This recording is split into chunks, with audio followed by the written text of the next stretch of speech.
俗话说得好，千年王八万年龟。乌龟在普通的生灵中就已经是极为特殊的存在，轻轻松松就能活个数百年。众所周知，古人对于长寿是非常的渴望的，哪怕在各种神仙体系里，活得久也是资历老的体现。天庭里的蟠桃，武装观里的人参果，都是以延寿闻名。所以即便放在神话里，乌龟也是极为特殊的一种生灵，就跟老虎被称为山君，狐黄白柳灰被称为保家仙一样，乌龟这一种族的名号更是不小。那么在各种神话故事中，又出现了那些鼎鼎大名的乌龟王八。一般人脑海里第一个浮现的肯定就是四象玄武。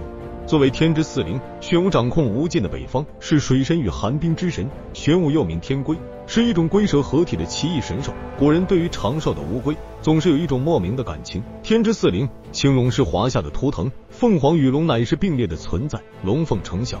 此二者是天地间最为高贵的生灵，而白虎则是蕴含招数虫现实意义。在自然界中，如果说那种动物最令人畏惧，自然是那吊睛白额大老虎，凶威赫赫，所以才是西方主管杀伐之力的神灵。而最初的玄武并没有青蛇盘踞，单纯的就是黑色大乌龟，被绘制在图腾之上。同时很多部落也喜欢用龟甲占卜，在诸天星宿之中代表北方七宿，有不可思议镇压一切的神通。传说中的真武大帝便是玄武这一形象的至高体现。玄武大帝脚踏龟蛇，有1万天兵天将不当之勇，只身一人扫平妖魔丛生的北俱泸州，是道教的至高神灵，号称荡魔祖师，丝毫不比玉皇大帝差。除了赫赫有名的玄武之外，神话故事中还有一位丝毫不下于他的大乌龟，灵龟补天神鳌。这位可能是乌龟家族里最倒霉的一位了。本来老老实实的过日子，谁也不曾招惹，结果突然就飞来横祸。为了世界和平，为了爱与正义，女娲娘娘手起刀落，扑哧一声就将其宰了。山海经曾记载，女娲练五色是一补苍天，断鳌足以立4极，杀黑龙以济济州，接芦荟以止水。除了倒霉的灵龟，还有一条黑龙。这么看来倒也不算是最倒霉了，虽然被斩断4肢，但说不定回头就能补偿回来。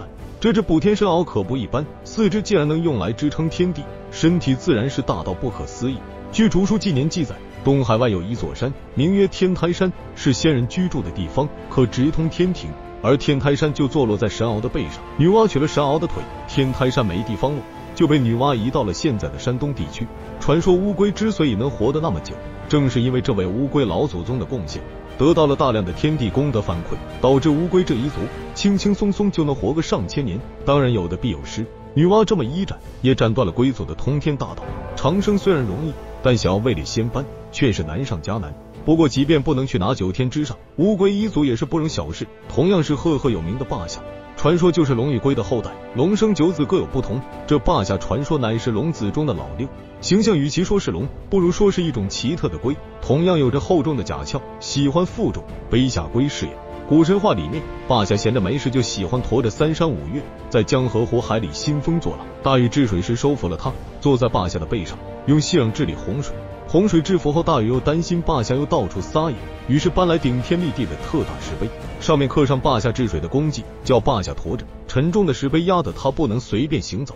霸下是长寿和吉祥的象征，他总是奋力的向前昂着头，4只脚顽强的撑着，努力的向前走，并且总是不停步。巧合的是，不仅在华夏神话中神龟有负重的体现，在印度神话中也有这么一只乌龟。华夏古代认为天圆地方，而古印度则是把世界认为是一个巨大的盘子，4只大象支撑着盘子，而大象则是踩在一只名为迦叶波的大乌龟身上。迦叶波稳稳地站立在世界之舌上，稍微一点动静便会引起人世间山崩海啸。虽然它的体型十分巨大，甚至超出世界之外，但战力却是不怎么样。不过能支撑整个世界，足以证明这神龟之大，大就是强就是厉害，一呼一吸之间就是世界的生命，并且这个形象跟补天神鳌有着异曲同工之妙，不得不令人啧啧称奇。龟族在各种神话故事中的出场频率还是挺高的。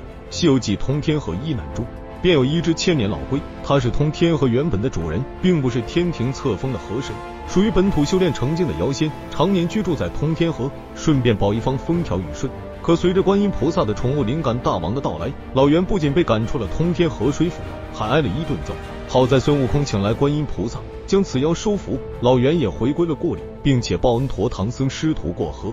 本来挺可爱的一只老龟，却在后来恩将仇报，将唐僧师徒连人带马掀翻在河里，差点没把经书泡坏了。成为了取经路上的最后一难。在《山海经》中，还有一种名为炫龟的生灵，颜色为红黑，长着鸟的头、毒蛇的尾巴，叫声像砍木头的声音，将其佩戴在身上，耳不聋，还可以治疗足底的老茧。传说大禹治水之时，就有炫龟的帮忙，炫龟背着息壤跟在大禹身边。息壤是传说中的一种能自己生长、永不减耗的土壤。大禹把一小块一小块的息壤取来投向大地，息壤落到地面后迅速生长，很快就把肆虐的洪水填平了。能驮着息壤的炫龟，体型和力气都不会小。这种神异的大乌龟，也是龟族中的佼佼者，不比背负大石碑的霸下差多少。山海经中还有另一种叫做三足龟的生灵，听起来和三足金乌比较类似，但实力可是天差地别。三足金乌乃是太阳之精，火焰的老祖宗。当10大金乌一同出现之时，整个世界都将陷入毁灭的危机。另外，金乌是鸟，日常赶路主要是2个翅膀，多出的一只脚即便无用也称不上坏事。而三足龟可是只有3条腿支撑身体，据说乃是2脚在前，1脚在后，非常的凶猛，经常捕食老鹰。除此之外，龟甲占卜也是大有来历。传说在伏羲时代，黄河里面出现了一匹龙马，他带着河图出现，将河图送给了伏羲。后来洛水之中出现了一只神龟，神龟将洛书送给大禹，这只神龟便是洛水神龟。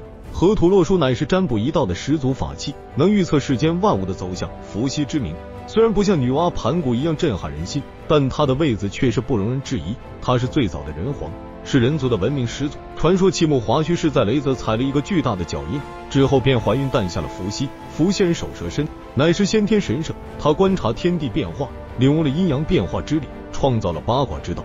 龟甲占卜自然也是由他而始。关于龟的传说，还有一个叫做龟墟神龟。